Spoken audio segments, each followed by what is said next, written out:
Hey everyone, today we're going to talk about how you can hire top salespeople into your team in the next 90 days.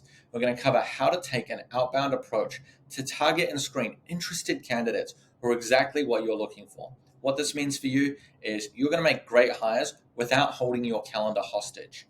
Now, the outline of today, I'm going to talk about who I am and what do I know about hiring people. I'm going to talk about why job ads don't work and why I don't think you should use them. I'm going to talk about the hiring process that I use, the tools that I would use, and tools that I use every day, and the tools that I would use if I were you. I'm going to talk about how to qualify candidates, and I'm going to talk about why recruiting agencies so often disappoint.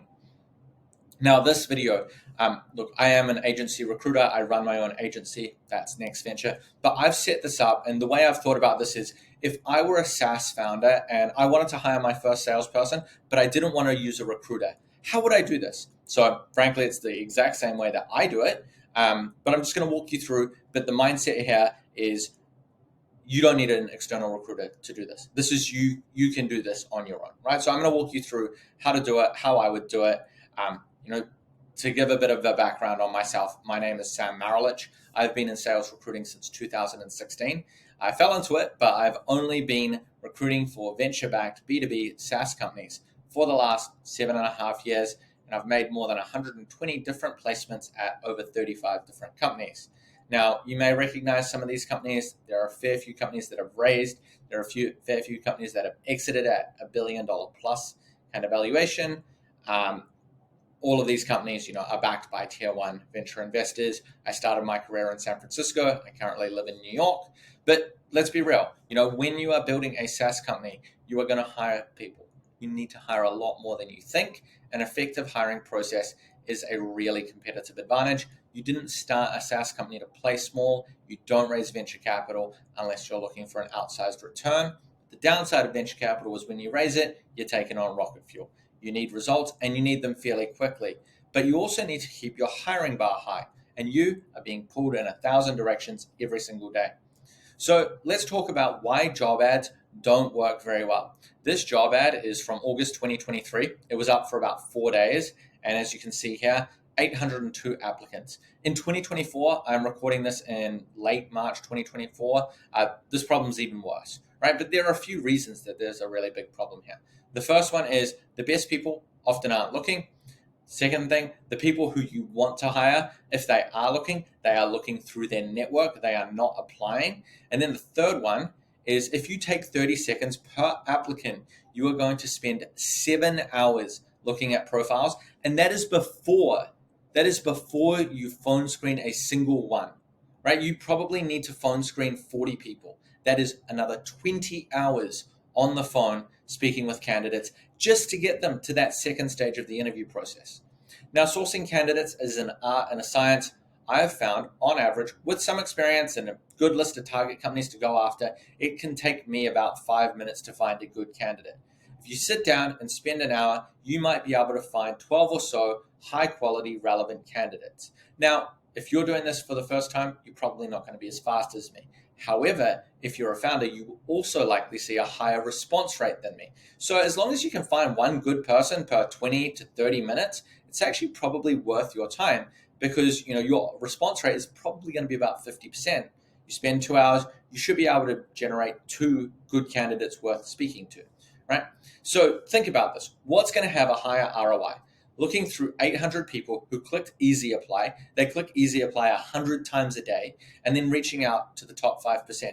Or finding 84 high-quality candidates, knowing that even a poor-performing message will have a positive outcome, right? It's the same amount of time. This is a data point that I want to share from the CEO of Mercury. They're my business bank of choice. I think they're really good. But their recruiting stats from 2021, for every 330 applicants that they got, they hired one person. He recently, there was a recent tweet with 2024 stats. Those numbers are now down to about one person hired through applications for every 1,200 applicants, right? So it's even worse than this 802 applicants. So the question has to be asked, if job ads don't work, why was I running them?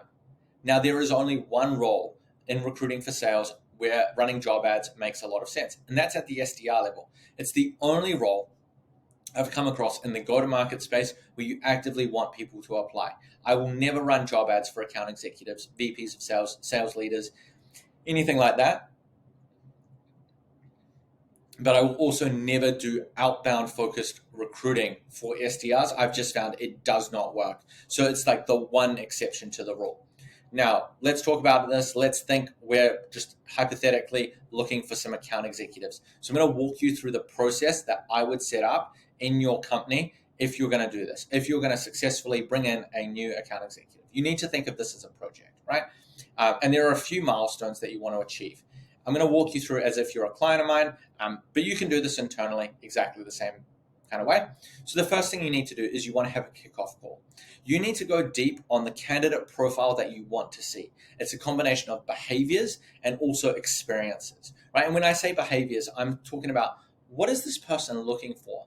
What kind of psychology are we looking for? The reality is the person who thrives in a 500-person sales organization often does not want the chaos of being the first sales hire. They don't even want to be the fifth sales hire. They're asking questions like, what did the team do last year? What's my SDR coverage look like? What do territory plans look like? And you're thinking, I don't have a territory plan. I've got one rep. Like, you can have the West Coast. Like, there is no territory plan at this point. It's actually funny to me because I have these conversations with reps every single day. And this, like, people will tell me, they'll be like, I need to have this kind of structure. And then the other set of people who are often the sort of people I'm looking for, who come in, that the early sales hires that you might want to hire, and they would literally say, they don't ask any of those questions. They literally say to me, I want to come in, I want to build process, I want to be the first sales hire. So you need to define some of these behaviors, and you want to be really polarized. The next thing, you need to talk about your employee value proposition. Why do people want to join you? It's not enough to say we're a startup, to say, hey, we're offering equity, hey, we've got uncapped commissions. Like, no one cares. Every single company does that these days. People will say, hey, well, we raised around from Andreessen Horowitz. 1,000 companies in the last 10 years have raised around from Andreessen Horowitz. Sequoia has led our round. That's great. Like, these are good venture funds. 500 companies have had a round led by Sequoia in the last 10 years. The candidates that you're reaching out to who know these things, they've heard it before. You need to find a unique reason of why people are going to be excited to join you. Otherwise, you're just going to sound like every other recruiting message that they get in their inbox. Now, internally, you need to walk through what the interview process looks like, who people are going to speak with, and what you're going to define there. Now, the number one reason that you will lose candidates that you like in the interview process is you've let it expand out too long. The internal goal that you should set is, can a candidate enter and exit this funnel within 2 weeks, right? And when I say exit, I mean exit with an offer. Now, it might take a little bit longer than 2 weeks. You might not be able to get this candidate scheduled for 4 days and then, things go up. But if a candidate is motivated to move, you need to be able to get them through your process in about 2 weeks. And frankly, a process shouldn't be more than 3, maybe 4 steps. So you should be able to do this in 2 weeks. Otherwise, you are going to lose great candidates. The other thing you want to do is you want to find time for a weekly steering call. This is a 15 to 20 minute call. You have it once a week, and it's just what's happened on this in the last week. As I said, this is a project, this is a pipeline, and you need to manage it accordingly. Now, the second thing, I think this is really important. I don't think a lot of internal teams do this. I do this with every single one of my clients, and I think it is one of the most valuable things we do, and it's the candidate calibration call. So we take the information that we have in the first call, then you'll have whoever is doing the sourcing in your organization. If it's you, if I'm working with a client, then I'm going out, I'm finding 15 to 20 different profiles, and then you're looking through them and you're saying, what do we like? Like, what kind of people actually exist? And then, do we like these kind of backgrounds, right? This is especially important if it's not just you in the hiring process, right? But you want to go through kind of 15 to 20 profiles. You'll often find things that you didn't think to identify in that kickoff call, in that second call, right? So if I'm working with a client, I always say to clients, like, look, I'm going to bring you 15 to 20 candidates. If you like all of them, we've got something wrong because we haven't been strict enough. But if you like none of them, we've also got something wrong. We need to work out what we're looking for, right? Now, once you've had that candidate calibration call, once you're kind of like, this is the sort of person that we're looking for, the search then goes live. Messages go out, initial candidate interviews are held. If you're working with me, we're running these initial phone screens, usually over Zoom, and we're getting to know candidates. I'm going to talk about how to qualify candidates and really how to run a good phone screen a little bit later in this video, right? As I said, at this point, you want to have regular steering calls. So this is with whoever is running the search. It's a 15 to 20 minute update call. What is happening in the search this week? Who's coming into our pipeline? Who are we disqualifying? Who are we phone screening over the next few days? Who's actively interviewing? What stages are they at? What does the project look like just as a whole? Now, if you've got a bit of momentum, you've talked to a few people, you're excited about them, you want to run block interviews, right? So you've got your initial selection of candidates. You actually want to interview candidates back to back to back. The idea is you see 3 to 4 candidates in a very tight space of time. Ideally, a candidate 10 to 11, another candidate 11 to 12. Break, 12 to 12:30, 12:30 to 1:30. You've got that third candidate. Later in the day, you're able to say, hey, I saw 3 candidates today. I've got a pretty good idea of what I liked about them, what I didn't like, and I'm able to make that judgment without thinking, hey, I didn't talk to that person, this week, I can't really remember, and you kind of make stuff up on the, as you go through. So whenever I send candidates over to clients, I recommend that I do this internally, is have a little blurb with their experience, a link to their profile, and also a resume. Sometimes you'll have a candidate that's very passively looking. They don't have updated documents, but you want to have their current performance numbers, right? As I said, this all goes back to this kickoff call where you cover the need to haves and also the nice to haves. Now, you're a couple weeks in, you've got a few candidates progressing through the pipeline. Ideally, things are moving towards an offer, but often you also want to add a few more candidates into the pipeline so that you're not feeling constrained. Hey, we've only got 2 people in this. We're going to have to make a hire here. Or you might get partway through and realize that, hey, we're not happy with the candidates we're seeing. We're actually going to need to change tack. And that's fine, especially if you're doing this for the first time, right? Often, you need to go through this a few times. You need to learn. You need to interview people, and you need to kind of develop that gut feel. Okay, we're going to talk about offer management. It's really important just to be close with the candidate. This is one of the value adds I think recruiters bring, is being that third party who can just be invested but somewhat less emotionally involved in the offer piece, right? And then finally, you've got the offer signed, you've got a start date fixed. You need to stay in touch with the candidate, ensure that they resign from their current job, and you get them to their first day. Again, you work with a recruiter, they should be doing this for you. So as I said, I'm very much structuring this in I want you to be able to do this for yourself. Maybe you don't want to work with a recruiter. Recruiters aren't cheap, so I'm not going to gatekeep. I'll tell you the tools that I use. I'm going to tell you how much they cost and how I approach search. The first thing is that salespeople are pretty easy to find. They tend to spend a lot of time on LinkedIn because that's where they're finding their customers. So there are 3 main tools that we use to identify top talent. 2 of them I think are essential and one's kind of optional. The first one, I think it's essential. It's Crunchbase. Crunchbase is really good at just finding companies for you to go after, right? So if you think about this, hey, we're selling into DevOps companies. We want to talk to someone who has been a first sales hire at a DevOps company before. Well, the way I would find a DevOps company to go after and go through is through Crunchbase, right? You want to generate a list of 50 people or 100 people, whatever it may be, to find someone with that similar sort of experience. Now, I do want to call this out, just because it needs to be said. If you're a Series A company, or if you're a seed stage company, 99% of the time, you are not going to recruit someone amazing over from Databricks or Stripe any more than you are going to find someone amazing from Facebook or Google. I'm not talking about engineering. I don't know anything about that. But from a sales point of view, look, there's so much different, when you come from selling with $1 billion brand behind you versus being that first sales hire. I would just very much avoid people from these really big brands, or don't. You can make a 6-figure mistake if you want. But these companies, they're very big right now. You're also going to be competing with every other startup that thinks that the salespeople at these companies is going to make all of the difference. Spoiler alert is, I just don't think they will. Now, the second one, LinkedIn Recruiter. I think it's going to be about $10,000, $12,000 a year for corporate. If you're a recruiting agency, you actually get a slightly cheaper version. But LinkedIn Recruiter is really, really good because it's just so like powerful from a workflow point of view, right? So you think, well, Sales Navigator is 1/10 of the price. Why can't I use that?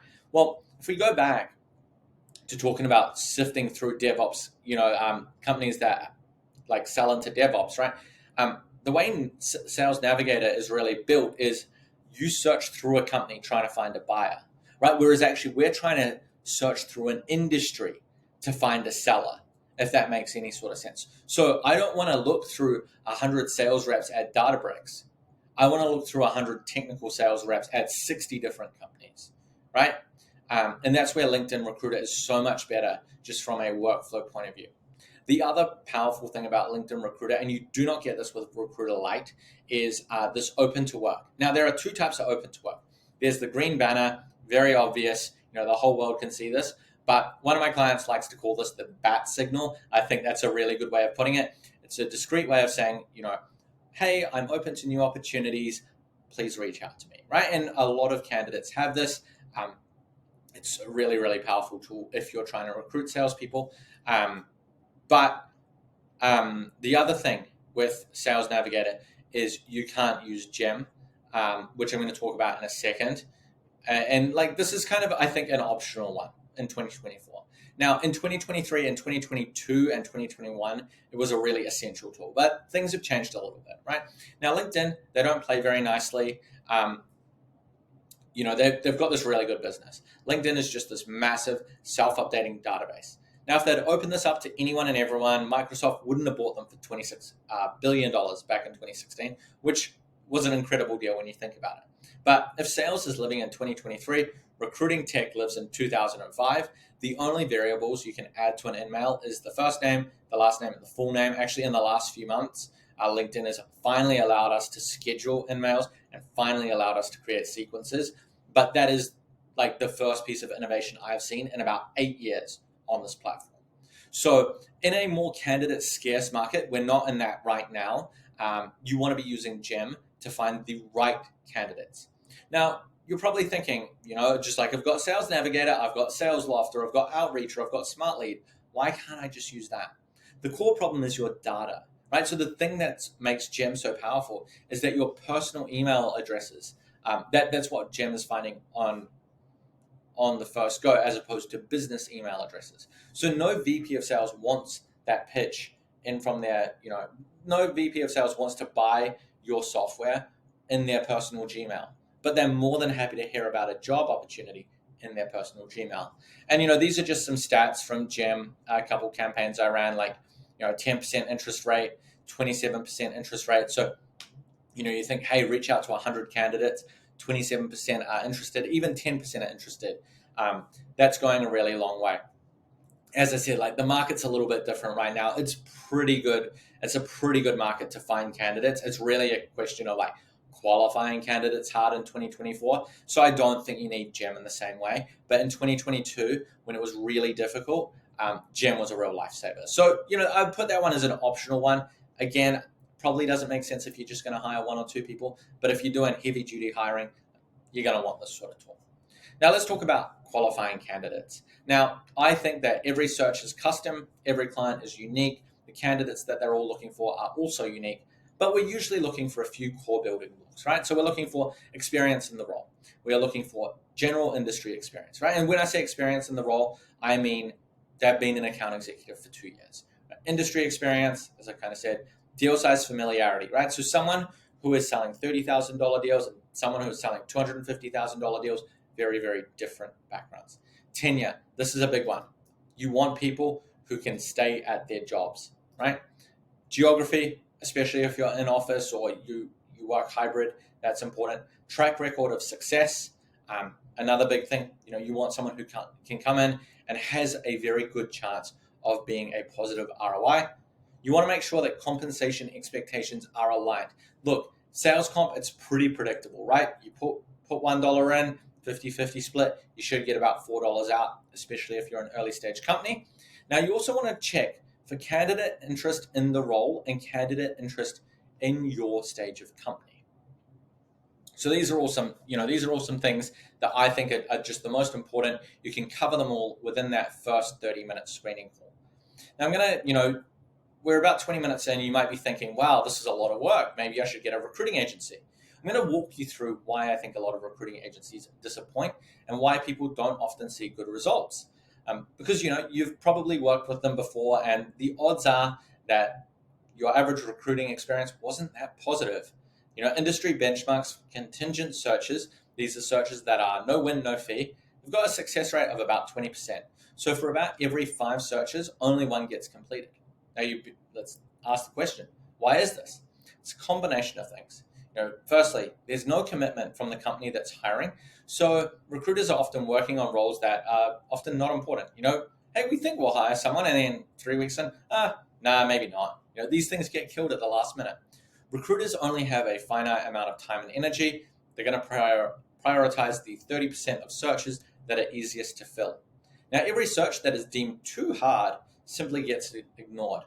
And reality is, your search probably fell into the too hard basket. Now, too hard basket, it's a few things. If you're looking for a niche skill set, right? If you're looking in a smaller geography, if you are paying below market, and if you're at a company that no one has ever heard of, you are probably in the too hard basket. I think one of the common misconceptions that clients have is, hey, we'll get 4 or 5 contingent agencies. We'll kind of put them all up against each other, and they'll all be really incentivized to go out and do a lot of work for us. I mean, think about that. It doesn't work. Like recruiting, we are selling a service. We are selling our time. We only have a certain amount of time. So if you're a contingent recruiter, you're thinking, what searches are most likely to close? Well, there are 5 other agencies working on this role. They're not really paying very well, and I can't send these candidates to 5 other companies. So why would I spend any time on it, right? Now, you might be looking at this list and think, nope, none of these are true for me. Well, close the page. There are plenty of contingent recruiters who can do it for you. But if any of those ring true, look, Next Venture might be able to help you.